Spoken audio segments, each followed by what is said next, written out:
You can listen to the Canadian Gothic early and ad-free on Amazon Music. Include it with Prime. What you're about to hear is a newly updated and remastered release of a series of episodes originally released in 2022. New developments in this story and the increase of interest to this case as a result has justified a new episode in this series, and given the passage of time between the original release of the series and this new episode, it only made sense to redo the whole thing and re-release it to you now in one cohesive package. So let's get into it. You are listening to Canadian Gothic. Hello listeners, and welcome back to the Canadian Gothic series exploring the disappearance of then 23-year-old Emily Bailey from Hamilton, Ontario. In our prior episode, we met with Laurie Bevan, who gave a first-hand account of life as a mother desperate for answers. During our talk, Laurie described Emily's close relationship and her special bond with her older brother, Ben. Well, you're about to meet him.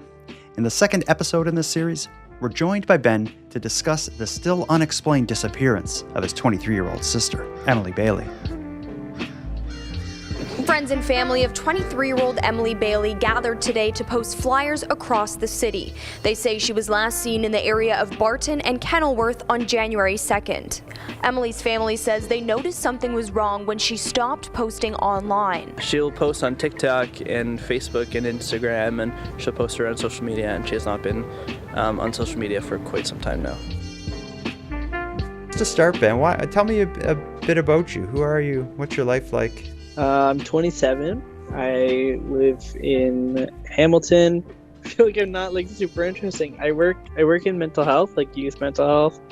Before I met you and we had plans to talk, I saw countless videos of you on TikTok, because it's in my learning about your sister. I found her TikTok channel that has so many videos of you and her doing whatever you would call what people do on TikTok. But at least to me, it's obvious that you're both very close and both have what to me looked like a bit like a silly sense of humor together. Tell me a bit about your relationship with Emily. I know you're very close. Yeah, we're definitely really close. I think, growing up, we've kind of always been close. Growing up, we did live in two separate households, but when we did get together, it was just like we had never been apart. Mm-hmm. We were super close. I think we've always, when I talk about her and when she talks about me, we'd always say we were the closest to each other than we were to our other siblings. I like my siblings, but I think with Emily, she was definitely my closest sibling. I'm the third born and she's the fourth born, and so we're a bit closer in age than my other siblings. And I feel like she's always looked up to me, and And you're her big brother. You're about 3 or 4 years older than her, I guess. Yeah, I'm 3 years, but her birthday is late in the year, mine's early, so it's kind of we're 4 years. Mm-hmm. And other than being similar in age, why do you think you two get along so well and became so close? Other than the age thing, what about your personalities fit together? Yeah, I think, I don't know what it is. I think I've always been super protective, and I think that was a big part of kind of why she latched on to me, is because I made her feel safe and feel welcome. Mm-hmm. And I think that's kind of a part of why we were so close, is we had each other when things got rough. It's funny because we don't have a lot in common, and even growing up, but we were both super close. Mm-hmm. And now, again, there's a bit of an age difference, and you lived at different homes. So I guess you in school and stuff, you wouldn't have been together in the same school, because you would have been enough grades apart, I would think. But how did you spend time together? What did you growing up and into leading up to her disappearance? When you spent a day with Emily, typically what would you do? A lot of the time we she loved going to the mall, and so we went to the mall quite a bit. One time she came over to my apartment and we just hung out and cooked food. Another time we hung out at my apartment and just like colored and watched TV and yeah, a lot of the time when we were apart, we would just kind of call each other on Facebook and we would just sit on the phone or on video for hours. And we could just find anything to talk about and we would talk about that and then we would move on and it was kind of just like it felt like very little time had passed when it was like 3 hours. And as far as her personality, how would you describe her? I talked to your mom a lot about about her sense of humor and what she was like, and I've read a little bit about Emily, and of course watched the TikTok videos, but it's really hard to gauge someone's personality from that. How would you describe her? Like for someone who hasn't met her, what's Emily like? Yeah, she was very outgoing. I would say she has a very strong personality.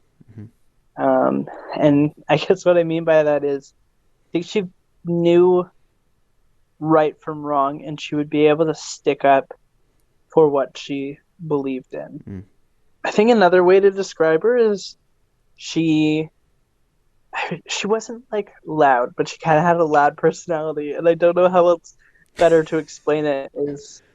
It wasn't she was like aggressive or anything, but she very much put herself out there when she felt comfortable. One thing when I in reading about her, watching the press release, there's no secret that she's had some struggles in life, both in terms of like seemingly issues with mental health or depression, but also with some substance abuse.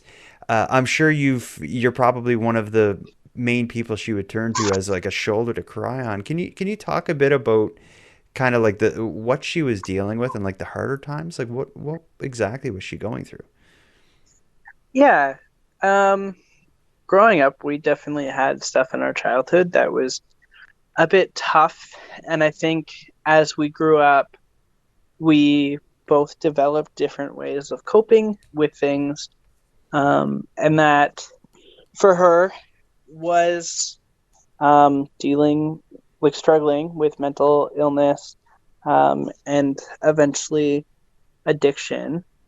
And yeah, and with that though, I want to say is though she battled with addiction, there was a period of time where she was able to pull herself out of that. And that was around the time that she had both of her children. Okay. Because, yeah, I think she realized that she needed to be clean for them. And I think it was a very smart decision. But yeah, she definitely struggled with these things. And I think a lot of it is just from stuff that happened, circumstances that happened in her childhood. Okay.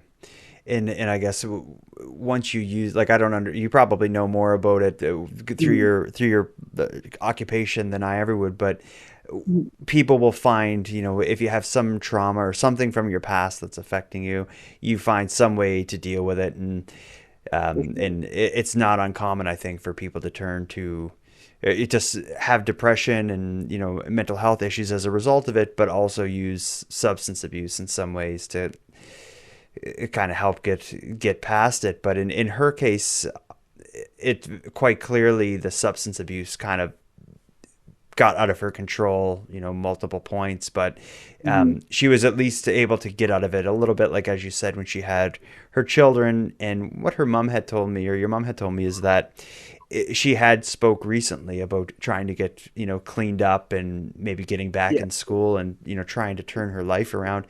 I'll just ask, like, leading up to when she was last seen, like at the end of last year, basically, were you in touch often leading up to, the end of December up to New Year's Day of this past year? Yeah. around the last time we had talked was around Christmas time. Hmm. We were just talking about gifts and what to get our siblings. And So that so a was pretty much completely the last. typical conversation for two siblings to Yeah, have around Christmas. Yeah. yeah. So yeah, that was kind of the last of our conversation. I think the thing with us is that we sometimes went a while without speaking, and it wasn't like we were in a fight or anything. It was Hmm. kind of just we had separate things going on. At that point, did you know what her life was like and what kind of lifestyle she was living? Like, say, like November, December, the end of last year. Like, did you know what kind of condition she was in and what life was like Yeah, I for think her? she was from like what I knew leading up to her disappearance. I knew that she was really struggling with addiction leading up to that point. She, I think she was very ashamed of her struggles with addiction Mm. and mental illness, and so she shied away from telling us a lot of that stuff. Um, Oh. but I was definitely one person that she leaned on and reached out to. But around the time that Mm. she disappeared, she was actually she had started a job around like late November, early December. She had mentioned like wanting to get clean and wanting to go to therapy, and she was prepared to go back to drug counseling. So she did have some kind of ambitions to get out of it, and actually even just getting a job is like making a step towards that. And I didn't ask your mom about this, but I'm just curious. Like when people say substance abuse, okay, there's lots of things. I'm guessing what she had issues with were like opioids, hard drugs, that sort of thing, or do you even know? Um, I don't know the all of the specifics. I know that she struggled Okay. with meth, but that's as much as I Hmm. am aware. Okay, but it's and as you described, maybe she was a little ashamed, and I again, I don't think that's uncommon either. Is it when you kind of fall into that, you may have some friends or some connections of people who are also into it, and you all just isolate yourselves away from everyone else because you're doing your thing. And I wonder maybe if leading up to her disappearance, maybe she there was a bit of that going on, but. When she turned, like you say, you would be one of the people that she turned to leading up to her disappearance. Did you have the feeling at all that like something is really out of the ordinary or wrong, or for the most part did it just seem like kind of normal Emily, but maybe just having going through a bit of a hard time or something? Like, were you concerned leading up to this in any way?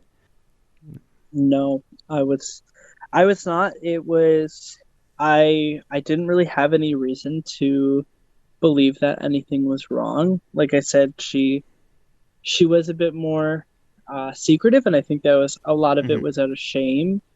For myself, up until her disappearance, I was necessarily like more worried Hmm. than I normally was. Of course, I had always been worried and, like I mentioned before, very protective over her, especially learning that she was struggling with addiction again. But yeah, leading up to her disappearance, it was there was Hmm. nothing else that I was Well, worried about. let's get into kind of the details around her disappearance. How did you first learn about this? Like, I understand she was reported missing well after the point that she was last seen. I think around like 9 or 10 days. How did you learn first that she was unaccounted for, and and people were concerned? Like, how do you recall? Yeah, so she was reported missing about 8 days after she was Hmm. reported last seen. I was actually at work and I received a message from one of her siblings on her dad's side. We both share a mom but have Okay. different dads. And um, yeah, so I had received a message from one of her siblings on her dad's side that was asking if I had heard from Emily. And that's when I became very worried.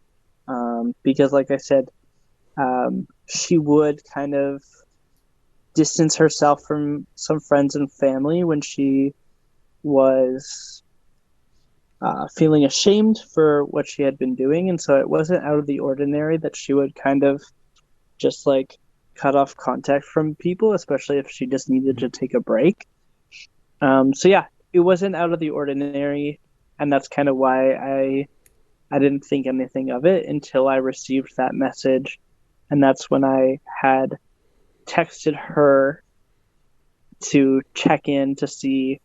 And when I didn't hear back by the end of my workday, I then reached out to some other people to see, and by that point, the missing person Wow. was And so reported. it happened that fast. Like if once you heard about it, you're concerned, you write to her, and if and just by not getting a response within a couple hours, you're thinking like, something's up.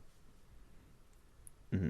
Yeah. Did you know the people that she would have been associated with, in the days leading up to her disappearance, like who she was staying with and hanging out with? Do you know any of these people? I did not know them personally. Um, when she, the one of the last times that I had talked to her, I did ask her where she was staying. I know that she was struggling with Hmm. homelessness as well. And by that point, uh, sorry, by that point, she had been staying with who she said was a friend, which I later found out was a boyfriend at the time of her disappearance. But yeah, I did not know these people up until the point she Wow. Okay. disappeared. And Hamilton, like, it's not that big of a city, is it? Like, I would be surprised that there would be these like major differing groups that you wouldn't have rubbed elbows with in some way by being, around the same age of these people. I would assume. Like, are these are people associated with Hamilton, like locals for the most part that she would have been with? Yeah, I'm not Hmm. too sure about who these people associate Hmm. themselves with. I have met very few of her friends that she had Hmm. associated herself with. So yeah, I haven't seen or met the people that she was associated in her last days. Yeah. Well, now let's talk about the last days or her last known days, because that's something where even in reading articles, watching the Hamilton police press conference, I'm still unclear about where exactly she was last seen and what these last sightings were. So maybe if you could tell me what you know about like her last known whereabouts and moments. Yeah, so we haven't been given a whole lot of information because a lot of stories have differed from different people. Mm-hmm. Um, but what I have been told is that she was last seen around New Year's Day. I've been told that it was January 2nd. I also was told that she was leaving a New Year's party. Um, she was last seen on Weir Street by Barton, um, Mm-hmm. which is the east end of Hamilton. And do you know anything about this last scene moment? Like, do you know what, like, in what context she was seen, or was it just somebody maybe driving by and said, "I think I saw Emily down there"? Like, do you know anything about this last known kind of sighting I know that she people had? was last seen with friends. From what I was told in the beginning of this whole thing, is that she had went to get her hair dyed at a friend's house, and then I was told that it was a New Year's party. So I'm not too sure the whole timelines. Like I mentioned, Mm-hmm. we've my family has gotten a lot of different stories. Um, that must like it drive you all nuts. So like usually when there's a press conference for a missing person or an unsolved crime or whatever, and I've watched lots of them. Generally there are some like conclusive facts, but I really feel like in Emily's story for whatever reason, it seems really hard to narrow down. And like you said, and your mom said something similar as well, is there seems to be different people kind of giving conflicting stories, and perhaps is why there's no kind of certainty in her last known movements. But it certainly makes it difficult to try to follow a trail when the trail is as vague as what there seems to be.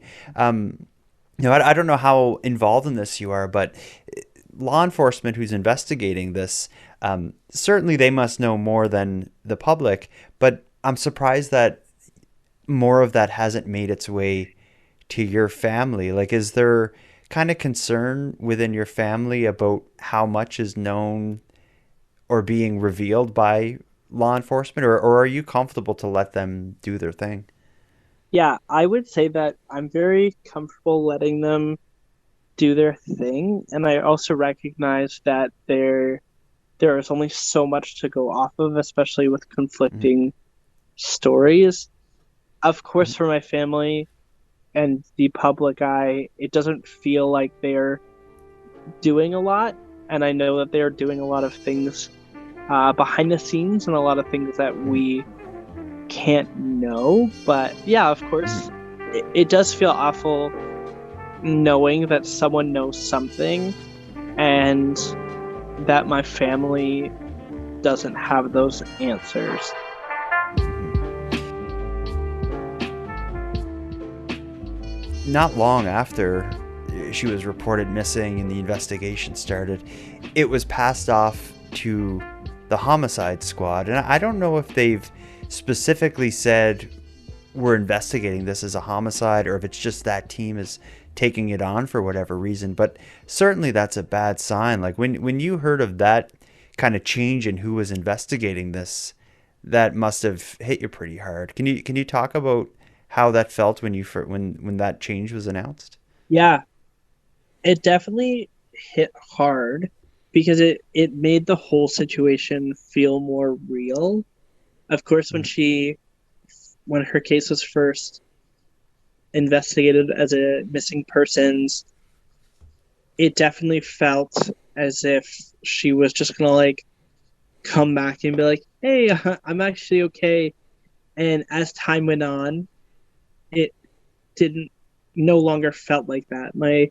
My birthday had passed, and I know Emily wouldn't have just missed that. And as different event family birthdays and different holidays came, it just felt more real. And it wasn't until the investigation got turned over to homicide, it made everything feel so much more real.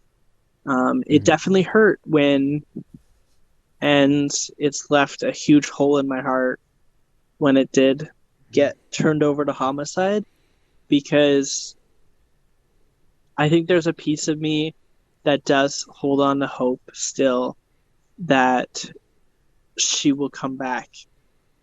But there's another part of me that knows that because it's being investigated by homicide, there is a high chance that the outcome isn't going to be the ones or the one that we want. Mm-hmm.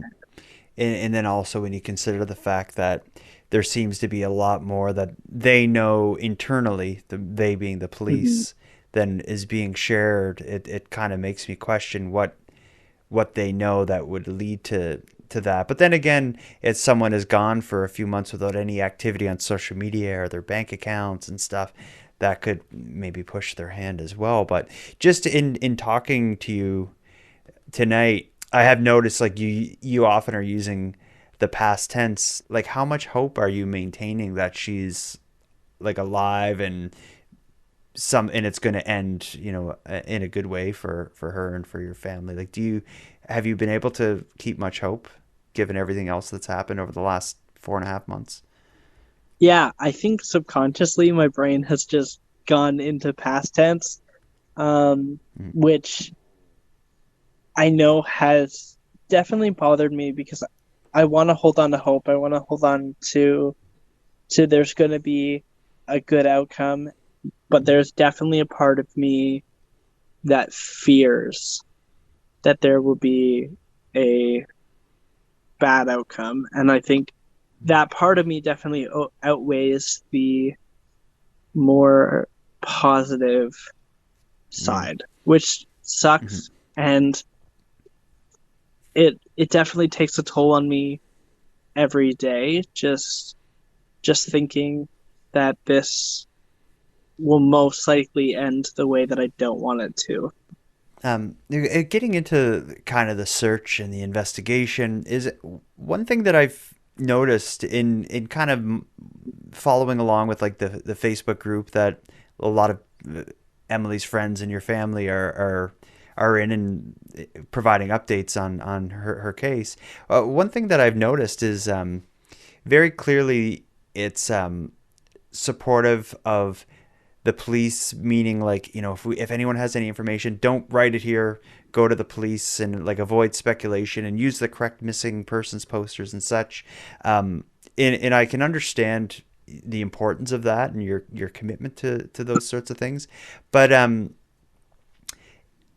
like living in Hamilton and being like connected in some way, at least geographically, to people that were close to her, is it hard to not for you to not kind of like get heavily involved and like trying to you know, figure out what happened, or are you like have enough confidence in the police that you're able to kind of just hold it all in and step back from that? Because the reason I ask that is I understand that there hasn't been, at least at this point, like a large scale kind of like civilian led search. Yeah, we definitely haven't done a civilian led search, and I think a big part of it is we just don't know where to start. Because yeah, I think that's what my family is really struggling with, is we just don't really know where to search. And I think a part of it is we do want to work with the police and figure out what they are doing and then what we can do, because the last thing I want to do is like screw up the investigation. That's not something I want to do. And I know that the police have their own leads and their own ability to do more than what my family and other civilians can do. But that said, yeah, I would like to do more for sure. I think we're just struggling to figure out where to start. I can understand that. You know, maybe if you could talk a little bit about this kind of the social media aspect of it, because I understand you were the one who created the Facebook group that is now well over 1,000 strong of people who are either friends or family, but also just random people who are very supportive of the search for Emily. Can you talk a little bit about, you know, the support you found online and, you know, what that means to you and your family to have these people being willing to, you know, put up posters in their cities and whatnot? Yeah, my family and I definitely appreciate all the support that we have gotten from folks online in the Facebook group, and I really appreciate that people are sharing her story, sharing her case, and there are a lot of people in the Facebook group who are reaching out privately to my family and I, giving tips that things that they might have found out or might know. And there are also people who are actively sharing things on the Facebook page. And I think that's super important. And my family very much appreciates that because her story is being shared widely. Okay. And now, before we wrap it up, is there anything else that you'd like to get out there, either about Emily as a person or her disappearance or the search for her, or anything that you think, you know, the average person should know about her story? Yeah, I think something that I really wanted to spotlight when you reached out to me was, something I was worried about when it came to telling her story is I don't want people, and I've always feared this since her disappearance. I don't want people to hear her story of her struggling with addiction and just chalking it up to, oh, well, she's struggling with addiction. Because she is a person, she is someone who has existed on this earth, and even despite her struggles with things, I think she was still a good person. She was still a good mom. She wanted a better life for herself. I think she struggled a lot, but leading up to her disappearance, as I had mentioned, she was going to drug counseling, and she had just started a job, and she had plans to go back to school and get into social work. And so she had dreams, she had wants, she had wishes. And yeah, I've seen some people comment on social media posts about her case, making assumptions about her life. And I think they're very uneducated assumptions, because Emily wasn't just a drug addict or someone that struggled with drugs. She was so much more than what is surface level. I want to thank you for joining Ben and I for our discussion surrounding the disappearance of Emily Bailey. I'll let you know that my coverage of Emily's case is going to continue, as we've heard from many people close to her story. Part 3 in the series is going to be released shortly, and it's somewhere between explosive and a game changer. I've had people come to my door and ask to search my house. Ooh, and you mean people as in not cops? As in just random people knocking on my door, 5, 6 of them at a time. Excuse me, can we search your house for Emily? Are you hiding her? Is she in the basement? Is she in a closet? I'm like, there's 5 of you. Why don't you look? Wow. That actually happened? Yes. Wow. Part 3 in the series will be released in the coming days, but until then, anyone who would like to follow this story and learn more about Emily's case is invited to join the Missing Emily Bailey Facebook group. I've added a link in this episode's description to help get you there. Additionally, anyone close to the story is welcome to contact me via thecanadiangothic.com/contact. I'd be very interested in speaking to you. Now, with that said, I'm going to start wrapping up this episode, but before we part, I have some thanks. First, a big thanks to Ben for sharing this story with me and with you, the listeners of the Canadian Gothic. And of course, a massive thanks goes out to each and every one of you listening to the show, as without your interest and your support, the Canadian Gothic would be as pointless as it would be impossible. Now, on the topic of support, let me thank the newest subscribers to the premium feed. Nikki, Maya, and Jennifer, we appreciate your support. And for anyone else who'd like to support the show, you can help us out here in a variety of ways. First of all, a premium feed subscription costs just a couple bucks a month, and that money will fund the creation of new episodes. But the premium feed will also give you those episodes 2 days early, give them to you ad-free, and give you access to a back catalog of episodes. If that sounds like something you're interested in, you can go premium at thecanadiangothic.com/subscribe. And even if you don't want to go premium, you can still support the show by telling like-minded friends about what we're doing here. Your support is very much appreciated. So with all that said, take care of each other, hug your loved ones tight, and let us know if you see anything weird. Thank you for listening to Canadian Gothic.